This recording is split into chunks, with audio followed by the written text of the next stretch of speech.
आमंत्रित करता हूं इस डिबेट में। बहुत स्वागत आपका सुरेंद्र जी। तो अतीक अहमद को तो ले आए हैं, अब फैसला भी कल आने वाला है, अब तो आप संतुष्ट होना चाहिए आपको। ब्रजेश भाई, अतीक अहमद को लाए किस लिए हैं? वो तो एक कानूनी प्रक्रिया में उसको, चूंकि कल उसके फैसला आना है उसके केस का, और जिस आरोपी के खिलाफ फैसला आना होता है उन सारे आरोपियों को अदालत में रहना होता है, ये एक नियम है। इसके लिए वो लाया गया है कानून के द्वारा। इसमें कौन सी बहुत बड़ी बात है जो सारे आपके मित्र चैनल नोएडा के कि अतीक ने कहाँ खाया, कहाँ पिया, कहाँ मूत्र विसर्जन किया और कैसे हुआ, कैसे गाय मर गई, उससे बछड़ा कैसे मर गया उसके उस पर, और कौन डर रहा है, कौन क्या कर रहा है। ये जो हाइप क्रिएट कर रही है भारतीय जनता पार्टी के साथ आपकी नोएडा मीडिया मिल करके, ये किस लिए कर रही है? हमारे दोस्तों को भला बुरा कहने के बजाय मुद्दे पर फोकस करें।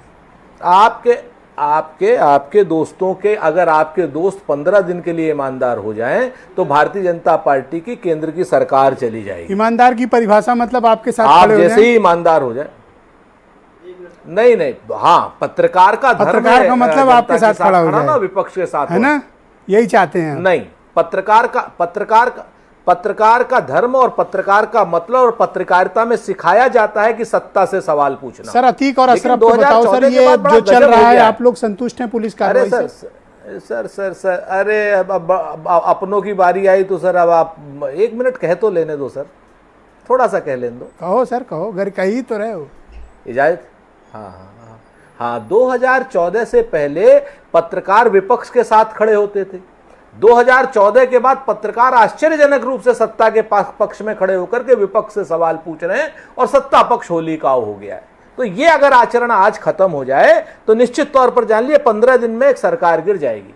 चाहे वो राहुल गांधी जी की सदस्यता का मामला हो, चाहे वो उनके बंगले का मामला। आप देखिए ना, राहुल गांधी जी का बंगला भी खाली करा लो भाई, हम तो जनता के बीच में हैं, सड़क है हमारा बंगला।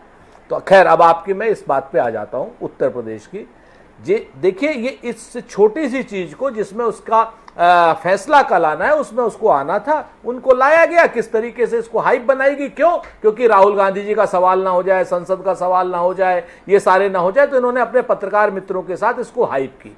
अब आप आ जाइए दुर्दांत अपराधों पर। दुर्दांत अपराधियों को कठोर से कठोर कार्रवाई होनी चाहिए, कठोर से कठोर सजा मिलनी चाहिए, विधि सम्मत कार्रवाई होनी चाहिए, इसमें तो कहीं कोई दो राय नहीं। जिस तरीके से भारतीय जनता पार्टी की सरकार पिक एंड चूज की बात कर रही है, आप तो कहते थे कि सारे अपराधी या तो जेल में हैं, या तो ऊपर चले गए, या पड़ोस की जेल में हैं, लेकिन ये जो अपराध कर रहे हैं इस वक्त, जिस तरीके से दुर्दांत अपराध हुआ है और 34 दिन बाद भी पुलिस खाली हाथ है, तो क्या प्रश्न नहीं उठेंगे भारतीय जनता पार्टी की सरकार पर? नहीं उठने चाहिए। जिस तरीके से आप बताइए, आज अतीक को ला रहे हैं साहब, ऐसा लग रहा है जैसे कि उमेश पाल के मर्डर केस के अभियुक्त को ला रहे हैं, जबकि ये सच नहीं है।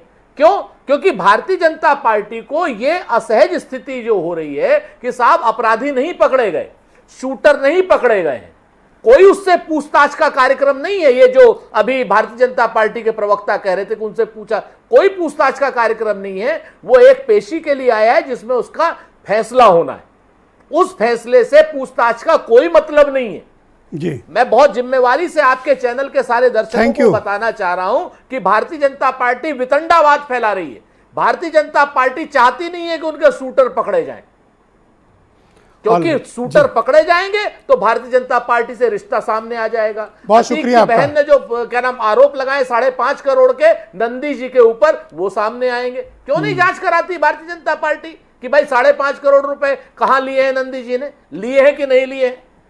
वैसे नंदी की आर्थिक हैसियत के हिसाब से कम का आरोप लगा है, मतलब 5 करोड़ नंदी के लिए क्या है? कुछ नहीं सर, नंदी जी की आर्थिक हैसियत ढोल की पोल है। अच्छा। अगर आज भी आप, मैं जिम्मेवारी से कहता हूं, आप कागज उठा लीजिए। कभी कहते हो बहुत पैसा, आप कह रहे हो ढोल पे पोल है सर, आप ही डिसाइड करो कितना पैसा है उनके पास। नहीं, वो आर के चतुर्वेदी मेरे साथ मौजूद है। बहुत शुक्रिया सुरेंद्र जी, मैं दोबारा टाइम दूंगा तो बाकी बातें रख लीजिएगा।